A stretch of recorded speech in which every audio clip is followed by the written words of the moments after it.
What's the deal with this year's NBA trade deadline?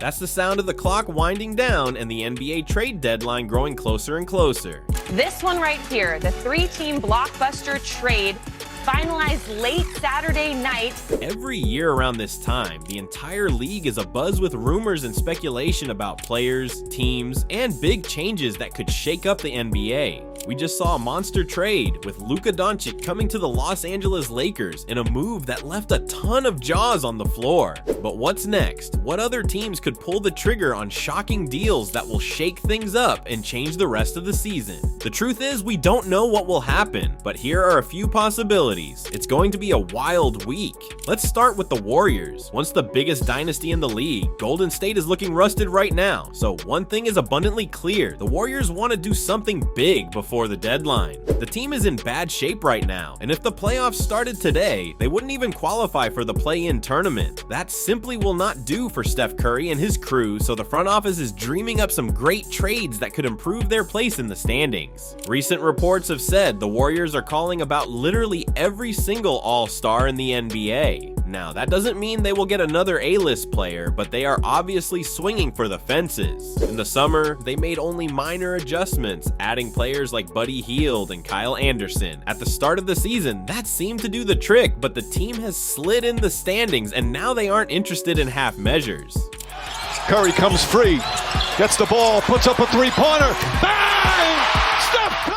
The Warriors were involved in rumors about Jimmy Butler, more on him later, but they have apparently grown lukewarm on him. But what other all-stars could they look to? All of them are super important to their teams, so the Warriors probably won't get far in negotiations, but expect them to call about guys like Pascal Siakam, Jaren Jackson Jr., and more. You should also keep a close eye on players like Andrew Wiggins, Moses Moody, and perhaps even Jonathan Kuminga, who once seemed untouchable. If the Warriors try to reel in a big fish, they might have to part ways with all of them. They want an all-star, but the Warriors may have to settle for less. Players like Jerami Grant, Robert Williams, and Miles Turner might all be in the mix for Golden State. They are aiming high, but they might not get everything they want. Still, anything is an improvement at this point, right? The Chicago Bulls haven't been very busy at recent trade deadlines. They have been content to just stay still and make only the smallest adjustments even when fans have grumbled and complained. But that all changed last summer when they said goodbye to DeMar DeRozan and Alex Caruso. That was a sign that the Bulls were finally open for business. Over the weekend, they parted ways with Zach LaVine, who is traveling over to the Sacramento Kings. That doesn't mean they're done though. The Bulls might have bigger plans after cutting ties with LaVine. In fact, the trade of LaVine to the Kings could mean that the team is just getting started and we could be seeing a huge overhaul of the roster. So what's next for the Windy City? LaVine, a step back triple. Man.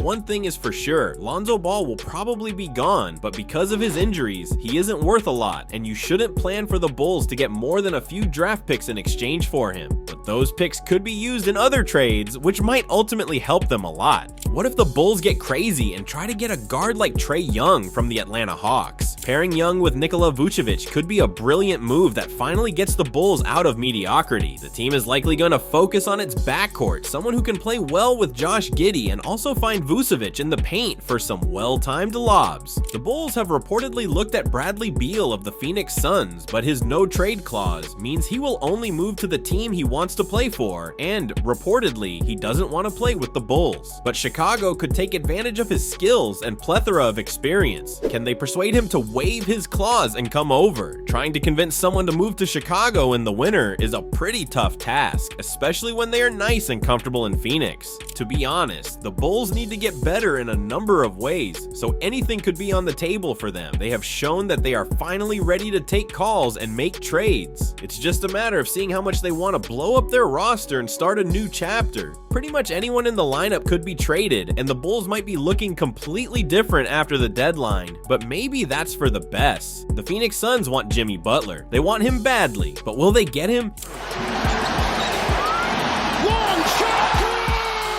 Ever since Butler formally told the Miami Heat that he wanted to leave, the Suns have been toward the top of the list for his preferred destinations, and the Suns have been keen on getting Butler too. This deal should be a no-brainer, right? Well, it's not that simple. At this point, the Heat would be happy to trade Jimmy to the surface of the sun after all the drama he has caused over the last few weeks. They don't care where he wants to play or how he feels, and they will only make a deal with a team that gives them what they want and sets the stage for a post-Jimmy future. The Suns definitely have some assets that are attractive to Pat Riley and his crew in Miami, but the big obstacle is Bradley Beal and that pesky no-trade clause we just mentioned. Beal has to give a thumbs up to any potential move, and if he doesn't like what he sees, the Suns can't do anything about it. Would he want to play for the Heat? More importantly, would they want him? Beal is getting older, prone to injuries, and doesn't seem like the sort of star who could bring the Heat another championship. Perhaps a 3 or 4 team trade needs to be put together. That way Beal can move to a third team, Butler can go to the Suns, and Miami can get someone else in return. Yeah, it's a lot of work. Is Jimmy Butler really worth it for the Suns? There have been reports of the Golden State Warriors asking about reuniting with Kevin Durant, so is there any chance of KD leaving the Suns before the deadline? It seems unlikely, but anything is possible this time of year. The Suns might not be actively shopping him around the league, but you never know what might happen if a team makes the right offer. Wow. Jimmy Butler on a throwdown. Yusuf Nurkic is another player to watch.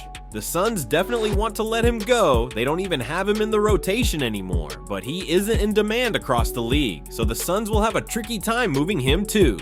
Beal, Nurkic, and Butler. Those are the 3 names to pay attention to before the deadline. It's all Jimmy Butler all the time down in Miami. The Heat are essentially being held hostage right now. Until they figure out the Jimmy Butler situation, they aren't able to do anything else. He has completely hijacked the team, and the front office is desperate to sort this out before the deadline. There was a time when the Heat said they weren't going to part ways with Butler. Then they said they would, but they'd only listen to really good deals for him. Now, inside reporting has said they will contemplate any offer for Butler. That's how much they want to get rid of him. Easier said than done. The Heat still need someone good in a deal in order to cover Butler's salary and output on the court. But one big issue is that Butler's trade value has dwindled over the last few weeks because of how he has acted during trade negotiations, so that doesn't help Butler's future or the Heat's current situation. Still, they will try to make this work. Could the New Orleans Pelicans give them the answer they are looking for? They are reportedly interested in potentially acquiring Butler. What could they offer? CJ McCollum, Brandon Ingram, Zion Williamson doesn't make a lot of sense in Miami, but you never know.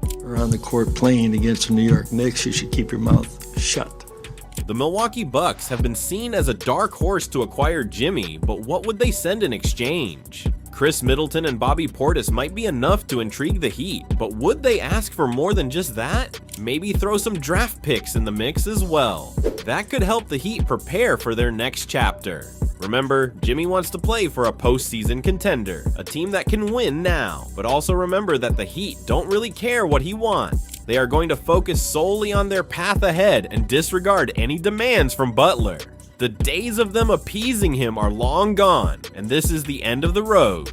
Like we said at the beginning, we don't know what will happen before this year's deadline, but we do know this. Some crazy changes are on the horizon, so buckle up and stay tuned. But hey, that's just my take. We want to hear from you. Like we said at the beginning, we don't know what will happen before this year's deadline. But we do know this. Some crazy changes are on the horizon, so buckle up and stay tuned. Leave us a comment below and let's keep the conversation going. If you enjoyed this deep dive, don't forget to hit that subscribe button. We're always breaking down the biggest stories and trends in the NBA, and you won't want to miss our future videos. And hey, while you're at it, smash that bell icon too. That way you'll be notified as soon as we drop new content. And trust me, with how quickly things change in the NBA, you'll want to stay up to date.